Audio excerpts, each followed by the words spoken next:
पलवल के नागरिक अस्पताल में आशा वर्करों की अपनी मांगों को लेकर हड़ताल 51वें दिन भी जारी रही। इस दौरान आशा वर्करों ने सरकार के खिलाफ जमकर नारेबाजी भी की। इस अवसर पर अखिल भारतीय राज्य सरकारी कर्मचारी महासंघ के राष्ट्रीय अध्यक्ष सुभाष लांबा व आशा वर्करों की जिला प्रधान राममृति चौहान ने कहा कि प्रदेश भर की आशा वर्कर अपनी मांगों को लेकर 8 अगस्त से लगातार हड़ताल पर हैं, लेकिन बावजूद इसके सरकार उनकी कोई सुनवाई करने के लिए तैयार नहीं है।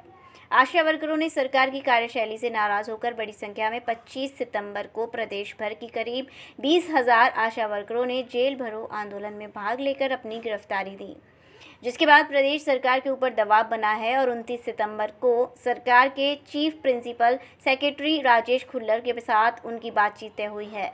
अगर उस बातचीत में उनकी मांगों पर किसी तरह की कोई सहमति नहीं बनती है तो आगामी 8 अक्टूबर को सभी मजदूर संगठन मिलकर करनाल में एक बड़ी रैली सरकार के खिलाफ करने जा रहे हैं, जहां से एक बड़े आंदोलन की भी घोषणा की जाएगी, जिसकी जिम्मेदार स्वयं प्रदेश होगी। उन्होंने कहा, जब तक आशा वर्करों की मांगें पूरी नहीं होती हैं तब तक उनकी यह हड़ताल लगातार यूं ही जारी रहेगी, क्योंकि उनकी सभी मांगें जायज़ हैं। देखिए, आज हमारे आंदोलन को, हमारी हड़ताल को चलते हुए 51 दिन हो गए हैं और 51 दिन में इतना सरकार को हम बता पाए हैं कि सरकार ने एक बातचीत विभाग के जरिए हमारी 22 तारीख को हुई है, विभाग से बातचीत हुई है और जो विभाग से बातचीत हुई है वो सकारात्मक हुई है। उन्होंने हमारे 10 सूत्रीय मांग पत्र पे चर्चा की है और उन्होंने अपनी सहमति जताई है कि वाकई जो है आशा वर्कर काम करती है और उनकी सारी मांगे जायज है। सिर्फ सहमति जताई, उन्होंने अपनी तरफ से जो इंसेंटिव में बढ़ोतरी है उसका प्रपोजल नहीं दिया। उसके बाद जो मीटिंग खत्म हो गई उसके बाद भी उन्होंने इंसेंटिव नहीं बताया।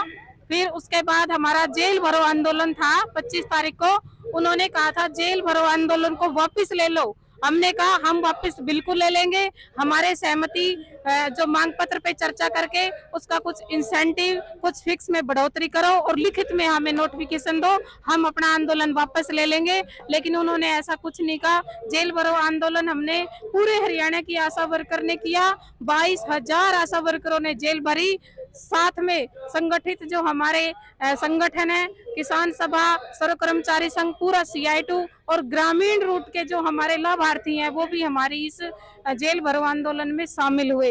अब सरकार ने जेल भरो आंदोलन को देखते हुए हमने तब तक जेलें नहीं छोड़ी तब तक सरकार से वार्ता के लिए कोई नोटिस नहीं आया। अंत में वो हुआ, हमारी जीत हुई और सरकार ने 29 तारीख को बातचीत के लिए बुला रखा है। अभी समय और जगह निश्चिंत नहीं की। 29 तारीख को अगर सरकार हमारे समझौते को एक सकारात्मक रूप से लेके जाती है, हमारे मांग पत्र पे सहमति से चर्चा होती है और हमें सम्मानजनक दृष्टि से देखा जाता है और उस मांग पत्र पे उसी तरह की सहमति बनती है, तो हम सरकार के इस फैसले को लेके अपने फील्ड में आएंगे। नोटिफिकेशन के साथ हमें चिट्ठी पे लाए हमारे समझौते को, तब हम अपनी हड़ताल को वापस करेंगे।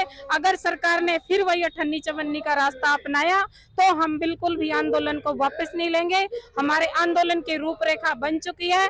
3 तारीख को हम दिल्ली में जा रहे हैं, 8 तारीख को करनाल में ललकार रैली है, उसका हिस्सा बनेंगे। उसके बाद जो है हम 10 तारीख तक, 10 अक्टूबर तक हमारी हड़ताल बढ़ा दी गई है और ये खामियाजा सरकार को भुगतना पड़ेगा। 10 अक्टूबर तक हमारी हड़ताल निश्चिंत हो गई है। लगातार आज क्या दिन है आशा वर्करों का, लेकिन सरकार से अभी किसी तरह की कोई वार्तालाप नहीं हुई है, तो आगे किस तरह की रणनीति रहने वाली है?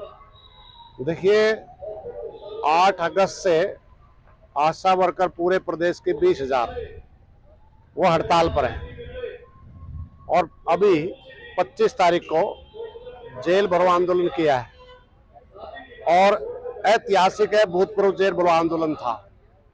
मतलब 20,000 के करीब आशा वर्कर जेल में चले जाएं, इतनी बड़ी संख्या महिलाएं, इतिहास रचा है।